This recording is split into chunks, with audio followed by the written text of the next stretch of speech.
மேலே குடிச்சா செத்துருவலை அப்படின்னு சொல்லும்போது நான் சாவணுங்கிறதுக்காக தான் குடிக்கிறேன் அப்படிங்கிறான். இல்லை கணையம் கேன்சரு அப்படின்ற மாதிரி ப்ளஸ் லிவர்லாம் பரவி இருக்கு. ஸ்டேஜ் 4னாலே மற்ற உறுப்புக்கு பரவல் தான். ஒய்ஃப் வந்து பிரிஞ்சுட்டாங்க, குழந்தைய பார்க்க முடியலன்னு சொல்லிட்டு தான் வந்து அந்த ஆல்கஹால் கண்டினியூவாக எடுத்துகிட்டே இருக்காங்க. அந்த மாதிரி கண்டினியூவாக ஆல்கஹால் எடுக்கிறது வந்து தீர்வு நினைக்கிறீங்களா சார்?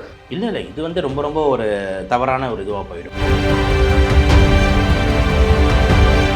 ரெண்டாவது வந்து தம்மு. சார் என்ன சார் தம் வந்து நம்ம ஸ்மோக்கிங் வந்து லங்ஸுக்கு தானே போது, அது கணையத்தை எப்படி பாதிக்கும்னா, கணையம் கேன்சருக்கு முக்கியமான காரணம் நீங்கள் போய் பாருங்கள் ஸ்மோக்கிங் இருக்கும். ஓகே, அவர் வந்து ராஜு அவர்கள் வந்து பார்த்தீங்கன்னா 4th ஸ்டேஜ் வரைக்கும் வந்தாச்சு சொல்கிறாங்க. அவரால் இனிமேல் உயிர் பிழைக்க முடியுமா? இதுக்கு நடுவில் வர தொற்று நோய்கள்னால அப்படின்ட்டு. ஸோ தொற்று நோய்கள் ஈஸியாக உள்ளே போகிறோம். இந்த ஸ்டேஜ் 4ல் இருக்கும்போது அவங்க எதிர்ப்பு சக்தி குறைவாக இருக்கும். அப்போ இன்ஃபெக்ஷன் ஏதாவது திடீர்னு நடுவில் வந்ததுன்னா உயிரிழக்க செய்யும்.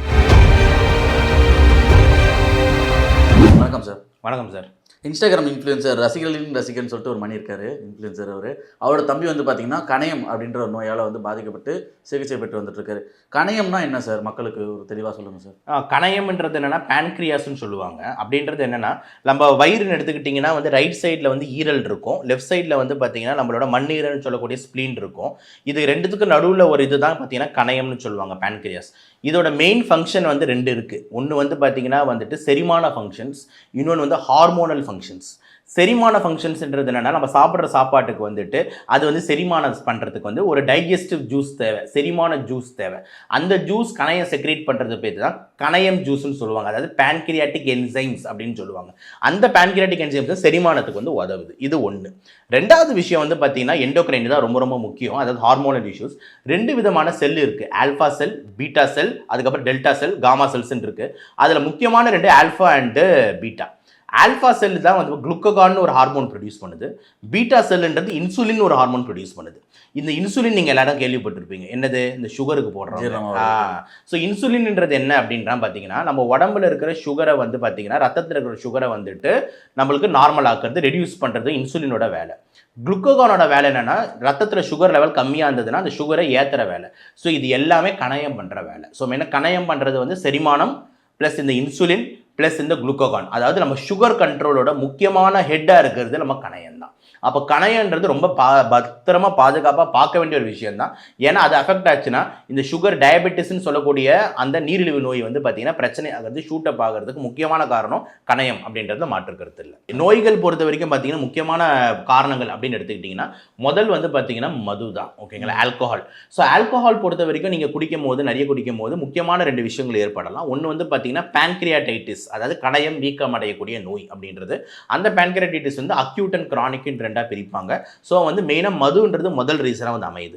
ரெண்டாவது வந்து தம்மு. சார் என்ன சார் தம் வந்து நம்ம ஸ்மோக்கிங் வந்து லங்ஸுக்கு தானே போது, அது கணையத்தை எப்படி பாதிக்கும்னா, கணையம் கேன்சருக்கு முக்கியமான காரணம் நீங்கள் போய் பாருங்கள் ஸ்மோக்கிங் இருக்கும். ஸோ கணையத்தில் வர கேன்சருக்கும் ஸ்மோக்கிங்க்கும் லிங்க் இருக்குன்றது ரெண்டாவது முக்கியமானது. மூணாவது வந்து பார்த்தீங்கன்னா இந்த பித்தப்பையில கற்கள், இதுதான் வந்து திருப்பி கணையத்தை பாதிக்குது. ஏன்னா இது ரெண்டுமே லிங்க், ரெண்டுமே ஜாயிண்ட் ஆகும் ஒரு இடத்துல. ஸோ பித்தப்பையில கற்கள் வந்து பார்த்தீங்கன்னா தான் அது பேர் என்ன சொன்னால் கால் ஸ்டோன்ஸ்ன்னு சொல்லுவாங்க. அந்த ஸ்டோன்ஸ் வந்து பார்த்தீங்கன்னா திருப்பி கணையத்தில் வந்து வீக்கத்தை ஏற்படுத்தும். ஸோ இதுதான் most important reason for acute pancreatitis, அதாவது கணையம் டக்குன்னு வீங்கிக்குது அப்படின்ற முக்கியமான காரணம் இந்த பித்தப்பை கற்கள். இந்த ஆல்கஹால் சிகரெட்லாம் யூஸ் பண்ணாதவங்க நார்மல் பர்சனுக்கு வரும். அதுதான் சொல்கிறேன். அதுவும் எஸ்பெஷலி லேடிஸ். ஓகே, இந்த பித்தப்பை கற்கள் அதுவும் யாருன்னு ஒரு 4 F சொல்லுவாங்க. ஃபேட், ஃபாட்டி, ஃபர்டைல், அப்புறம் ஃபேட்டி, அப்புறம் வந்து ஃப்ளாட்டுலண்ட் அப்படின்னு சொல்லுவாங்க. அப்படின்னா குண்டா இருக்கிற லேடிஸு, 40 வயசில் இருக்கிற லேடிஸு, அதுக்கப்புறம் அதிகமாக கேஸ் பழக்கம் உள்ள இருக்கிற லேடிஸு, அதுக்கப்புறம் வந்து பார்த்திங்கன்னா வந்து ஃபர்டைல், அதாவது இந்த மிடில் ஏஜ்னு சொல்லக்கூடிய அந்த ரீப்ரொடக்டிவ் டைமில் இருக்கக்கூடிய லேடிஸ். அப்போ இந்த 4 Fக்கு இந்த பித்தப்பை கற்கள் பயங்கரமாக லிங்க் ஆகுது. அப்போ முடிஞ்ச அளவுக்கு அப்போ இந்த 4 F இல்லாமல் பார்த்துக்கிறது வந்து நல்லது. இப்போ 40 வயசில் நம்ம தடுக்க முடியாது, ரீப்ரொடக்டிவ் ஏஜை தடுக்க முடியாது, ஆனால் ஃபேட்டை தடுக்க முடியும். புரியுதா நான் சொல்கிறது? கேஸஸ் அதிகமாக இருக்கிறது தடுக்க முடியும். ஸோ இதெல்லாம் வந்து பித்தப்பை கற்களுக்கு முக்கியமான காரணம் அந்த அமையுது, லேடிஸ்க்கு அதிகமாக வரதுக்கு வாய்ப்பு இருக்குது. ஸோ பேன்கிரியாஸ் அஃபெக்ட் ஆகிறதுக்கு இதெல்லாம் தான் முக்கியமான காரணங்கள். ஆல்கஹால், ஸ்மோக்கிங், அதுக்கப்புறம் இந்த வந்து பித்தப்பை கற்கள். இதை தாண்டி நம்ம எடுத்துக்கிட்டோம் அப்படின்னு பார்த்தீங்கன்னா ஏதாவது இன்ஃபெக்ஷன் ஏதாவது ஆச்சுன்னா கூட நம்மளுக்கு வந்து இந்த மாதிரி ஏற்படுறதுக்கு வாய்ப்பு இருக்குது. இதெல்லாம் தான் மெயின் காரணங்களாக நம்ம எடுத்து வச்சுக்க முடியும். Okay sir. இப்போ ஆக்சுவலாக பார்த்தீங்கன்னா அவருமே வந்து பார்த்தீங்கன்னா ஒய்ஃப் வந்து பிரிஞ்சுட்டாங்க, குழந்தைய பார்க்க முடியலன்னு சொல்லிட்டு தான் வந்து அந்த ஆல்கஹால் கண்டினியூவாக எடுத்துகிட்டே இருக்காங்க. அந்த மாதிரி கண்டினியூவாக ஆல்கஹால் எடுக்கிறது வந்து தீர்வு நினைக்கிறீங்களா சார்? அதனால் வந்து எந்த அளவுக்கு மன அழுத்தம் என்னென்ன பிரச்சனை வரும் சார்? இல்லை இது வந்து ரொம்ப ரொம்ப ஒரு தவறான ஒரு இதுவாக போயிடும். ஓகேங்களா? ஏன்னா நிறைய பேர் வந்து ஆல்கஹால் வந்து ஒரு டிப்ரெஷன் குடிக்கிறேன்றாங்க. ஒரு கும்பலை கேட்டால் ஆல்கஹால் நான் சந்தோஷத்துக்கு குடிக்கிறேன், பார்ட்டி செலிப்ரேஷன்ன்றாங்க. ஸோ இது ஒரு காமன் ஒரு இது மாதிரி ஆகிடுது. நான் 3 விஷயம் தான் முக்கியமாக நம்ம மக்களுக்கு சொல்ல வரேன். ஃபஸ்ட்டு விஷயம் என்னென்னா, நம்மளுக்கு குடிக்க தெரியாது. ஓகேவா? இது ரொம்ப முக்கியமான பாயிண்ட்டு. வெள்ளைக்காரனுக்கு குடிக்க தெரியும். நீ அவனுக்கு முன்னாடி ஆல்கஹால் பாட்டிலே வச்சா கூட அவன் 1 ஷாட்டை 2 ஷாட்டை தாண்ட மாட்டார். ஓகேங்களா? Because that is call social drinking. அது நம்ம ஆளுகிட்ட இருக்குன்னா கிடையாது. இதே நம்மளோட குடிமகன்கள், சாரி அமைச்சர் அப்படி சொல்லக்கூடாதுன்னு சொல்லியிருக்காரு, மது பிரியர்கள். நம்மளோட மது பிரியர்கள் கிட்ட நீங்கள் ஒரு பாட்டில் கொடுத்தீங்கன்னா டக்குன்னு வந்து பார்த்தீங்கன்னா வந்துட்டு மொத்த பாட்டில் முடிச்சிருவாங்க. அவங்களுக்கு வந்து 1 ஷாட் தான் அப்படின்றதெல்லாம் கிடையாது. குவார்ட்டர், இன்னொரு குவார்ட்டர் சொல்கிறியா, இன்னொரு ஹாஃப் சொல்கிறேன், இந்த மாதிரி தான் போகுது. அப்போ நம்மளுக்கு குடிக்க தெரியாதுன்றதை நம்ம ஒத்துக்கணும். 1. 2வது, நம்மளோட உடம்பும் வெள்ளைக்காரங்களோட உடம்பும் ஒன்று கிடையாது. அவங்க வாழ்கிற ரீஜியனு, அவங்க வாழ்கிற குளிர் பிரதேசம், அவங்களோட உடம்போட ஜெனட்டிக் மெட்டபாலிசமுக்கு ஆல்கஹால் வந்து ஓரளவுக்கு நல்லா மெட்டபலைஸ் ஆகுது, அதாவது செரிமானம் ஆகுது. ஆனால் நம்ம ஊர் பாப்புலேஷனுக்கு மெட்டபலைசேஷன் சரியில்லை. ஸோ இது 2வது முக்கியமான பாயிண்ட்டு. 3வது ரொம்ப ரொம்ப முக்கியமான பாயிண்ட்டு, நம்ம ஊர் சரக்கும் வெளிநாடு சரக்கும் ஒன்று கிடையாது. ஞாபகம் வச்சுக்கோங்க. ஃபாரின்ல நம்ம குடிக்கிற ஸ்காட்சும் நம்ம டாஸ்மார்க்கோ இல்லை நீங்கள் வாங்குற சரக்கோ ஒன்றான்னு உங்கள் மனசாட்சிக்கே நீங்கள் கேட்டுக்கலாம். நான் அதில் பெருசாக விளக்கணும்னு அவசியம் இல்லை. ஸோ இந்த 3 ரீசனுமே என்ன ஆக்குது அப்படின்னா, நம்மளை ஆல்கஹால்னால நம்ம உறுப்புகளை செயலிழக்க வைக்குது, நம்மளோட மூளையை செயலிழக்க வைக்குது. அப்போது இந்த ஆல்கஹால் உனக்கு குடிக்கவும் தெரியல, அதிகமாக குடிக்கிற சரக்கும் நல்ல குவாலிட்டியில் இல்லை. 3வது வந்து பார்த்தீங்கன்னா வந்துட்டு உங்களுக்கு பாடியும் ஒத்துழைக்கலை. இந்த 3 ஃபேக்டரும் சேரும் போது அப்போ உங்களுக்கு ஆல்கஹால் ரிலேட்டட் ப்ராப்ளம்ஸ் ஈஸியாக வந்துடுது. அதனால் ஃபாரினர்ஸ் குடிக்கிறானே அப்படின்ற எக்ஸாம்பிள்லாம் இங்கே எடுக்காதீங்க. தயவு செஞ்சு நம்ம ஊர் ஆளுங்க வந்துட்டு குடிக்கிறத கம்மி பண்ணுங்கள். அரசுக்கிட்டையும் எவ்வளோ போராட்டம் நடத்துகிறாங்க, எல்லாமே பண்ணுறாங்க, மது கடைகளை மூடுங்க குறைங்கன்ட்டு.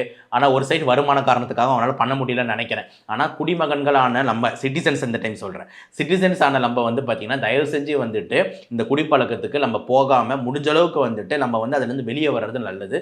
சோஷியல் ட்ரிங்கிங்ன்றது ஓகேன்னு ஒரு டாக்டர் அங்கே உட்காந்து நான் பேசினா கரெக்டாக இருக்காது. ஆனால் முடிஞ்ச அளவுக்கு குடிப்பழக்கமே வேணான்றது சொல்கிறேன். சோஷியல் ட்ரிங்கிங் என்ற கல்ச்சர் நம்ம ஊருக்கு வந்து செட் ஆகாது. நம்ம யாரும் அதை ஃபாலோ பண்ணுறது இல்லைன்றது முக்கியமான ஃபேக்டராக இருக்குது. Okay sir. ஏன்னா வந்து பார்த்தீங்கன்னா நிறைய பேர் மன உளைச்சல் இருக்கவங்க வந்து பார்த்தீங்கன்னா ட்ரிங்க்ஸை வந்து ஒரு ஒப்பீனியன், ஒரு ஆப்ஷனாக வச்சுட்டு அந்த பக்கம் போயிடுறாங்க. அதுலேருந்து வெளியே வர்றதுக்கு வேறு ஏதாவது மாற்று கருத்தாக என்ன பண்ணலாம் சார்? கண்டிப்பாக இதுலேருந்து வெளியே வர்றதுக்கு வந்து பார்த்தீங்கன்னா 2 விதமான விஷயம் இருக்குது சார். ஒன்று வந்து பார்த்தீங்கன்னா சைக்காலஜிக்கல் டிபெண்டன்ஸ், இன்னொன்று ஃபிசிக்கல் டிபெண்டன்ஸ். ஃபிசிக்கல் டிபெண்டன்ஸ்னால் இப்போ நீங்கள் ஆல்கஹால் குடிக்கிறத விட்டுட்டீங்க அப்படின்ற மாதிரி இருந்ததுன்னா திடீர்னு உங்களுக்கு சில பேருக்கு கை நடுக்கம் வரும், சில பேருக்கு வந்து தலைவலி வரும், கிடுகிடுப்பு இருக்கும். இதெல்லாம் நம்ம சரி பண்ண முடியும். அதுக்கு வந்து பார்த்தீங்கன்னா வந்து நம்ம சைக்காட்ரிஸ்ட் வந்து பார்த்தீங்கன்னா ஆல்கஹால் டி அடிக்ஷன் ப்ரோக்ராமில் வந்து பார்த்தீங்கன்னா உங்களுக்கு வந்து விட்டமின் B12 இருக்கட்டும், B6 இருக்கட்டும், நரம்பு மாத்திரைகள், அதுக்கப்புறம் வந்து டைசல்ஃபிரம் போல மருந்து, இதெல்லாம் கொடுக்கும்போது நீங்கள் ஈஸியாகவே இந்த ஃபிசிக்கல் டிபெண்டன்ஸ்க்கு இருக்கிற சிம்டம்ஸ் எல்லாம் நீங்கள் குறைச்சிடலாம்.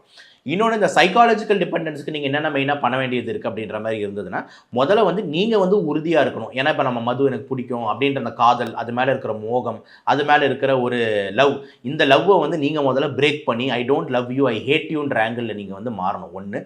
சப்போஸ் உங்களால் அதை பண்ண முடியலன்னா உங்களோட உறவினர்கள், உங்களோட மனைவி, உங்களோட குழந்தைங்க எல்லாருக்கும் முன்னாடி ஒரு சத்தியப்பிரமாணம் எடுத்துக்கிறது 2. 3வது வந்து பார்த்தீங்கன்னா இதையும் நீங்கள் வந்து கஷ்டப்பட்டு பண்ண முடியலன்னா நீங்கள் முகாம்களில் சேர வேண்டியது இருக்கும். ஸோ வந்து நம்மளுக்கு ரீஹபிலிட்டேஷன் கேம்ப்ஸ் நிறைய இருக்குது. ஸோ இந்த ரீஹேப் கேம்ப்ஸில் போய் நம்ம சேர்றோம் அப்படின்ற மாதிரி இருந்ததுன்னா அந்த இடத்துல வந்து உங்களுக்கு வந்து நீங்கள் வந்து சரக்கு வேணும்னு கேட்டால் கூட உங்களுக்கு வந்து பார்த்தீங்கன்னா ஆரஞ்சு ஜூஸ் தான் கொடுப்பாங்க. சரக்கு வேணும்னு கேட்டால் கூட இந்த முருங்கைக்காய் சூப் குடின்னுவாங்க. ஸோ அந்த மாதிரி நீங்கள் கேட்டாலும் உங்களுக்கு அங்கே ஆல்கஹால் கிடைக்காது. ஸோ இந்த மாதிரி வழிகளில் தான் நம்ம ஆல்கஹால்லேருந்து வெளியே வரணும் அப்படின்றது நம்ம பார்வையாக இருக்குது. ஓகே. அவர் வந்து ராஜு அவர்கள் வந்து பார்த்தீங்கன்னா 4th ஸ்டேஜ் வரைக்கும் வந்தாச்சு சொல்கிறாங்க. அவரால் இனிமேல் உயிர் பிழைக்க முடியுமா? இல்லை, கணையம் கேன்சரு அப்படின்ற மாதிரி ப்ளஸ் லிவர்லாம் பரவி இருக்குது. ஸ்டேஜ் 4னாலே மற்ற உறுப்புக்கு பரவல் தான். ஸோ மற்ற உறுப்புக்கு பரவல் அப்படின்ற மாதிரி இருந்ததுன்னா ஜென்ரலாக சர்வைவல் ரேட் ரொம்ப குறைவு. அப்போ நம்ம வந்து பார்த்தீங்கன்னா கீமோதெரப்பி கொடுத்து லைஃப் ப்ரொலாங்கிங் தான் ஜென்ரலாக பண்ணுவாங்க. மிராக்கிள் ஏதாவது நடந்தால் தான் சான்ஸ் இருக்குது. ஸோ லைஃப் ப்ரொலாங்கிங்ன்ற போது என்னென்னா, இப்போ எக்ஸாம்பிள் 3 மாதத்தில் இறந்தக்கூடிய ஒரு கேஸை வந்துட்டு ஒரு 2 வருஷம் வந்து 2.5 வருஷம் கூட நம்ம கீமோதெரப்பியில் வந்து அப்படியே கொஞ்சம் லைஃப்பை ப்ரொலாங் பண்ண முடியும். ஸோ இதுதான் பண்ண முடியுமே தவிர, ஏன்னா வந்து இந்த ஸ்டேஜ் 4ன்றது எல்லா இடத்துலையும் பரவன விஷயம். ஸோ அந்தந்த இடத்துல வந்துட்டு நம்ம வந்து இன்ஃபெக்ஷன் வந்து அந்த கேன்சர் வந்து வளர்ந்துக்கிட்டே இருக்கும். ஸோ இதுதான் நம்மளுக்கு மெயின் ப்ராப்ளம். இந்த இடத்துல வந்துட்டு நம்மளுக்கு நான் சொல்கிறேன், இந்த ஸ்டேஜ் 4 இந்த கேன்சர் பேஷண்ட் போன கூட சொல்லியிருந்தேன், அந்த கேன்சர் பேஷண்ட் இறக்கிறது கேன்சர்னால கிடையாது, இதுக்கு நடுவில் வர தொற்று நோய்கள்னால அப்படின்ட்டு. ஸோ தொற்று நோய்கள் ஈஸியாக உள்ளே போகிறோம். இந்த ஸ்டேஜ் 4ல் இருக்கும்போது அவங்க எதிர்ப்பு சக்தி குறைவாக இருக்கும். அப்போ இன்ஃபெக்ஷன் ஏதாவது திடீர்னு நடுவில் வந்ததுன்னா உயிரிழக்க செய்யும். அதே மாதிரி மற்ற எண்ட் ஆர்கன் டேமேஜ், இப்போ கிட்னிக்கு பரவி கிட்னி ஃபெயிலியர் ஆகிடுது, லிவருக்கு பரவி லிவர் ஃபெயிலியர் ஆகிடுது, இதெல்லாம் கூட நம்மளுக்கு திருப்பியை வந்து இறப்பை நீடிக்கும். முடியும். ஸோ அதனால் ஸ்டேஜ் 4ன்றது அதனால தான் ஒரு டஃப் சுச்சுவேஷன் அப்படின்றத நம்ம சொல்கிறோம். Okay sir. இப்போ வந்து பார்த்தீங்கன்னா ஆல்ரெடி இவங்களுக்கு வந்து நாட்கள் வந்து நீட்டி வைக்கிறதுக்காக வந்து பார்த்தீங்கன்னா கீமோதெரப்பி அதெல்லாம் கொடுக்குறாங்க. அதனால வந்து பார்த்தீங்கன்னாலும் உயிர் பாதிப்படையும், அந்த சைடு எஃபெக்ட்ஸ்லாம் வரும்னு சொல்கிறாங்களே, அது எப்படி சார்? கண்டிப்பாக உண்மை தான். கீமோதெரபிக்கு சைடு எஃபெக்ட்ஸ் இல்லைன்றது எனக்கு இந்த இந்த இந்த இப்போ இஷ்யூ தானே வந்துட்டு ஒரு டாக்டர் கத்தி குத்தே வாங்கினாரு. ஓகேங்களா, அந்த இன்சிடென்ட்லாம் நடந்ததில்ல. ஸோ வந்து கீமோதெரப்பியில் வந்து சைடு எஃபெக்ட்ஸ் உண்டானா கண்டிப்பாக உண்டு, அதிகமாகவே உண்டு, அதில் மாற்று கருத்து இல்லை. அப்போ எதுக்கு சார் கீமோதெரப்பி நம்ம கொடுக்குறோம் அப்படின்ற மாதிரி மக்கள்கிட்ட கேள்வி வந்ததுன்னா, அதை கொடுக்கலன்னா உங்கள் அம்மா சீக்கிரமாக, உங்கள் அப்பா யாரோ சீக்கிரமாக போயிடுவாங்க, அவ்வளோதான். இப்போ எக்ஸாம்பிள் கேன்சர் பேஷண்ட் வந்து 3 மாதத்தில் போயிடுவாங்க அப்படின்றதுக்கும், எங்கள் அம்மா இன்னொரு 3 வருஷம் கூட இருந்தாங்கன்றதுக்கும், அந்த 3 வருஷன்றது ஒரு முக்கியமான ஒரு டைமாக நான் பார்க்குறேன். ஓகேங்களா, இப்போ வந்து அந்த 3 வருஷத்துல வந்து அவங்க பையனோட கல்யாணத்தை பார்க்கறதும் சரி, அவங்க பேத்தி பேரனோட கல்யாணத்தை பார்க்கறது சரி, ஒரு சொத்து விஷயங்களா முடிக்கிறது சரி, ஒரு ஃபைனான்ஸ் விஷயமா எல்லாத்தையும் செட்டில் பண்றது சரி, இந்தமாரி எல்லாத்துக்குமே ஒரு டைமிங்ன்றது முக்கியமா இருக்கு. ஸோ கீமோ வந்து பார்த்தீங்கன்னா வந்துட்டு உங்களுக்கு ஒரு சில கேன்சர்ஸ்க்கு 100% க்யூரும் கொடுக்குது, ஒரு சில கேன்சர்ஸ்க்கு லைஃப் ப்ராலாங்கிங்கும் இருக்கு. எஸ்பெஷலி இந்த ஸ்டேஜ் 2 ஸ்டேஜ் 3ல நல்ல க்யூரே கொடுக்குது. ஆனால் இந்த ஸ்டேஜ் 4 கேன்சருக்கு லைஃப் ப்ராலாங் பண்ணுதுன்றது தான் நம்மளோட பதிலாக வந்து இருக்கு. ஸோ சைடு எஃபெக்ட்ஸ் வந்து இருந்தாலும் அதை தாண்டி பெனிஃபிட்ஸ் இருக்குன்றதுனால தான் வந்து கீமோதெரபின்ற ஆப்ஷன் முக்கியமான ஆப்ஷனாக இருக்குது. Okay sir. இவங்க கேட்ட கேள்விக்கெல்லாம் அழகாக ஆழமாக பதில் சொன்னீங்க. உங்கள் நேரத்துக்கு ரொம்ப நன்றி சார். வாய்ப்புக்கு நன்றி சார். நன்றி. செய்திகளை உள்ளது உள்ளபடி தெரிந்து கொள்ள ரெஃப்ளெக்ட் நியூஸை சப்ஸ்கிரைப் பண்ணுங்க.